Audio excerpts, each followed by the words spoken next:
Hi there, welcome to the channel or welcome back. I'm Angela, and this is where I talk with you guys about all things related to my love of fabric and sewing. And today I have part 2 of a sew along to share with you. It's for the Love Notions Tessa sheath dress. If that sounds interesting, stick around.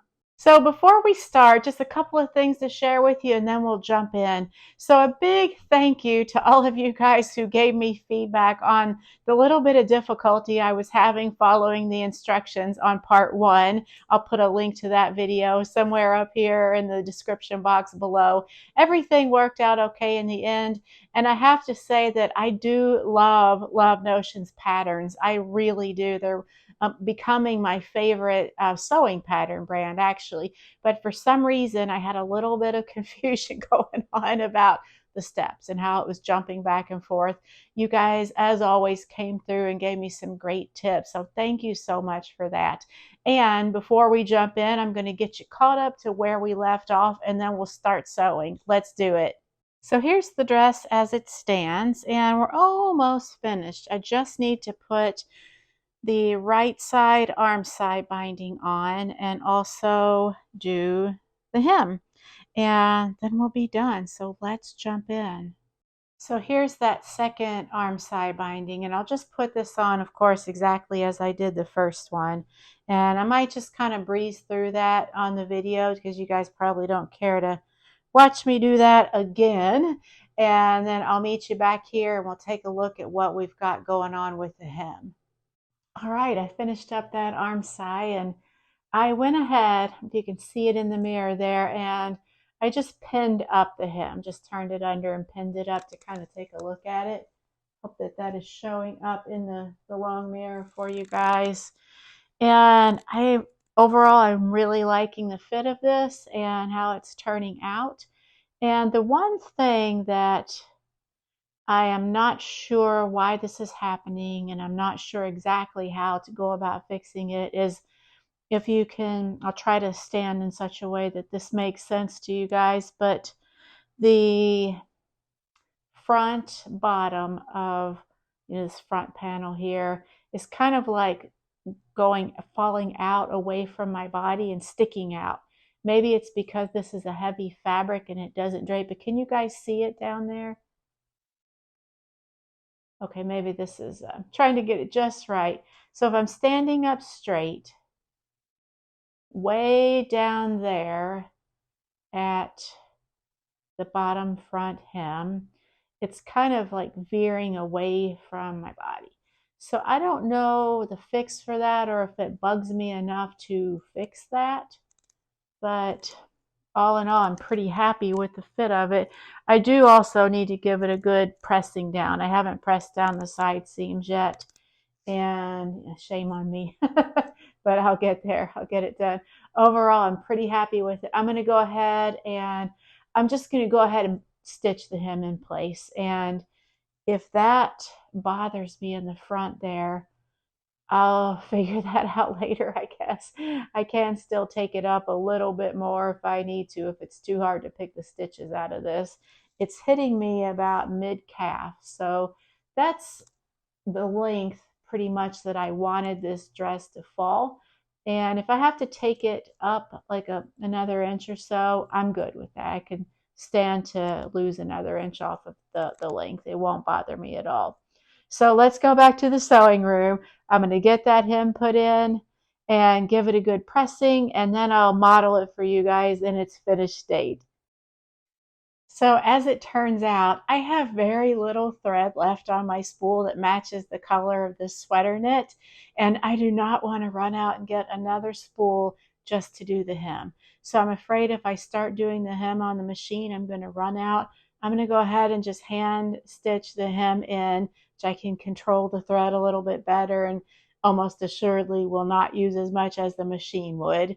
So for now, because that process will probably take a little while and I don't want to keep holding up this video for that, I'm going to go ahead and model the dress just with the hem. I've trimmed it, I've finished the raw edge, and I've pinned it up just the right exact amount that I want. I'm going to go ahead and just model that for you guys now. Then we'll come back and talk a little bit about the pattern, and the whole process and experience of sewing this dress. So let's go ahead and take a look at the dress on. So this is the finished dress minus just getting that hem stitched down. It's already turned under, just need to hand stitch it in place.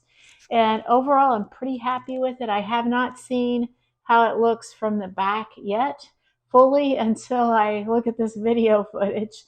It fits really well after the fit adjustments that I made. Everything's nicely shaped here, and I feel like it is still bubbling a little bit on this hem. And I don't know if that's due to the type of fabric or if I did something when I was stitching it. Maybe it stretched or something. I don't know what happened there. And it's definitely not like a huge problem. It will not stop me from wearing the dress. And maybe I just need to press it a little bit further. But yeah. And given that I did do the sway back adjustment here, I'm kind of hoping that that is laying flat all through there. I'll know once I review this video for putting it together for you guys. And what I thought was that since it is sleeveless, but yet it's a heavier weight sweater knit, it probably would be great to wear it in cooler months because it's so thick, the fabric, but that I could just, put a little topper on. I just grabbed a little sweater out of my closet or something that might, kind of a neutral brownish color that could look good with this dark teal blue of the sweater knit. Yeah, I'll kind of do one more little twirl for you guys, and I'll even come in a little closer so you can see how it's looking.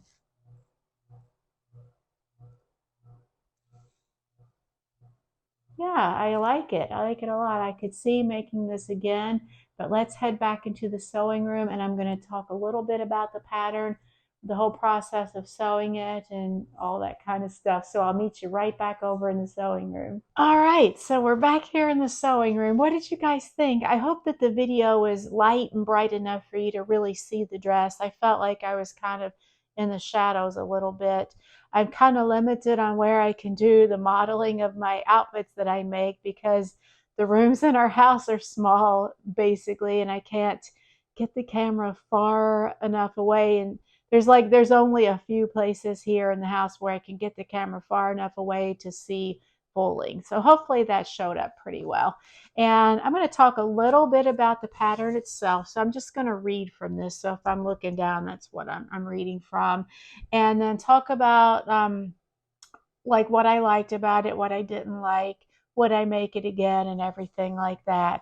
So once again, this is the Love Notions Tessa Sheath dress.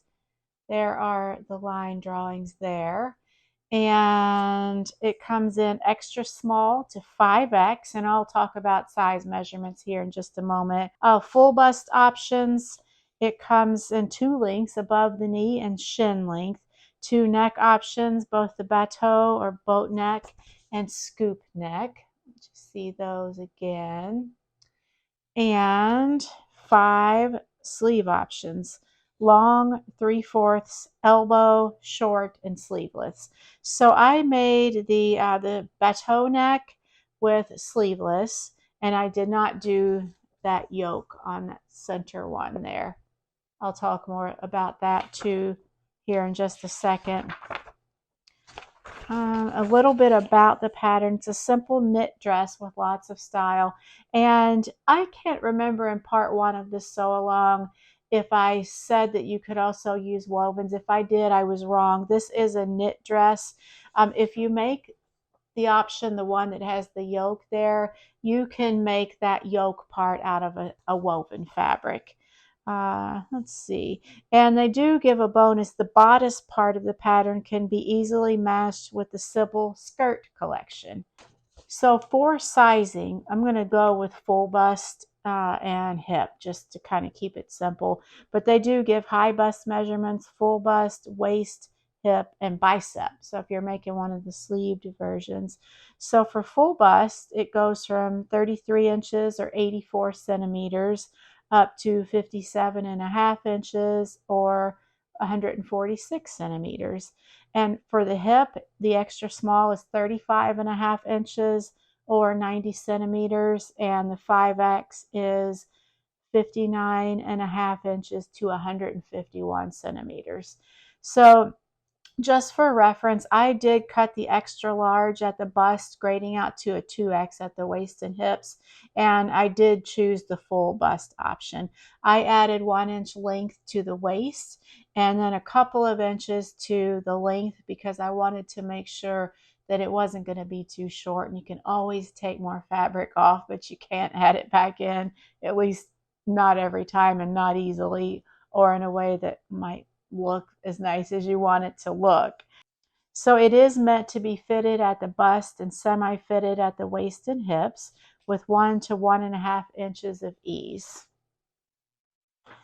And they do give good instructions for fitting and how to grade between the sizes. And now let's talk about yardage for just a minute.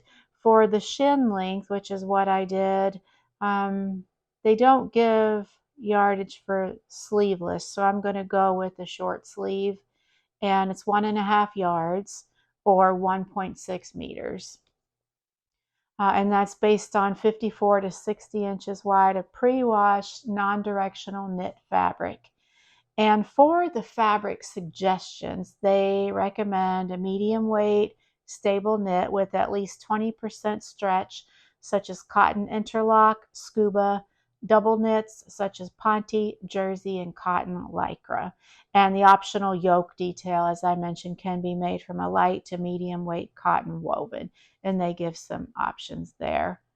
And other than that, you just need thread and single faux bias tape for the woven yoke option. Yeah, and then here are the pieces.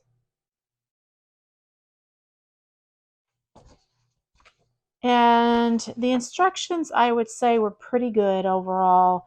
Like the individual instructions were pretty good. Because this dress has so many options and variations, they do have you kind of jumping around like back and forth a little bit based on the option that you've chosen. And for me, I found it a little confusing, but I also do have a hard time with instructions, like reading them, comprehending them. And it's kind of like one of our standing jokes in our household that if you want anything put together and you need the instructions, don't give it to me to do because I get easily confused with the instructions. So I did follow the instructions up until it came time to do the binding around the neck. And from there, I've sewn enough things or tops with neck binding and arm side binding that I didn't really need to follow the instructions. But one of you guys, at least one of you guys, had such a good comment. You left such a good comment about uh, instead of printing the instructions and trying to follow them along on here, use the PDF where it has hot links that you can press and jump around to the next step.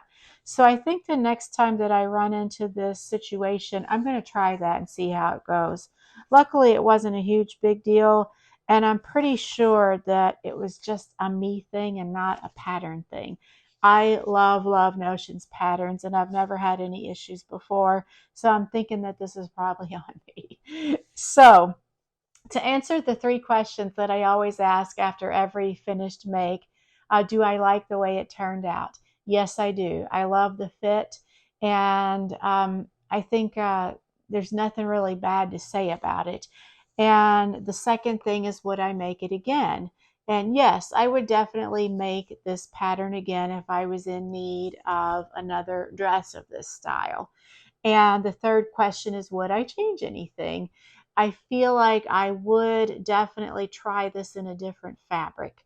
I feel like the heavier rib knit of this kind of gave me some issues, and that's like no reflection of the pattern at all. It was a pretty thick fabric, and I feel like that's why I'm kind of getting that waviness or buckling a little bit down the sides that I'm going to continue to try to press out. I could be wrong on that, but I would love to try this in one of the other suggested fabrics. Like I feel like this would be beautiful in a ponte, like gorgeous in a ponte. Maybe even a jersey if you wanted something very like thinner for more of a relaxed atmosphere, not like you wanted to wear around the house. You could even make it into like if you did the sleeveless knee length version out of a jersey, it could be the perfect little beachy dress that you take on vacation. You throw it in your bag, suitcase, and go. So yeah, that's what I would do differently if I were going to make this again. But I really like the dress. I can't wait to wear it. I'm going to try to like manufacture an excuse to have a place to go to wear this dress, like to a nicer restaurant or something like that. And since we are still kind of in the cooler temperatures here in our location, I definitely would wear it with a little topper over it, at least until the weather warms up quite a bit. So that is my experience with the Love Notions Tessa Sheath dress. I would love to know if you guys have made this before. Some of you guys did comment on the part one video about your experience with this, or that you have the pattern, you haven't made it yet. So let me know, any of you guys who are just jumping in to see the part two or just here for the pattern review, let me know what your experience was making the Tessa. And also let me know if you're on Instagram, because I would love to see your finished makes. I'm not as good about updating on Instagram as I should, but it's kind of one of my goals to do better with that, like posting pictures of my finished projects. I'm really bad about that. So that's all that I have. And I hope that you'll tune back in next week when I have a little bit of a surprise to share with you. It's not a surprise for me, and it probably, maybe it won't be a surprise for you guys because I've been talking about it for a while now. But the thing has actually happened, and I'm going to leave you with that a little bit of a teaser. And I will see you then. Thank you so much for hanging out with me again for part two of this sew along. I greatly appreciate it. I love it when you guys hang out with me in the sewing room. It gives me a reason to share these makes with you. And I will talk to you next time. Bye.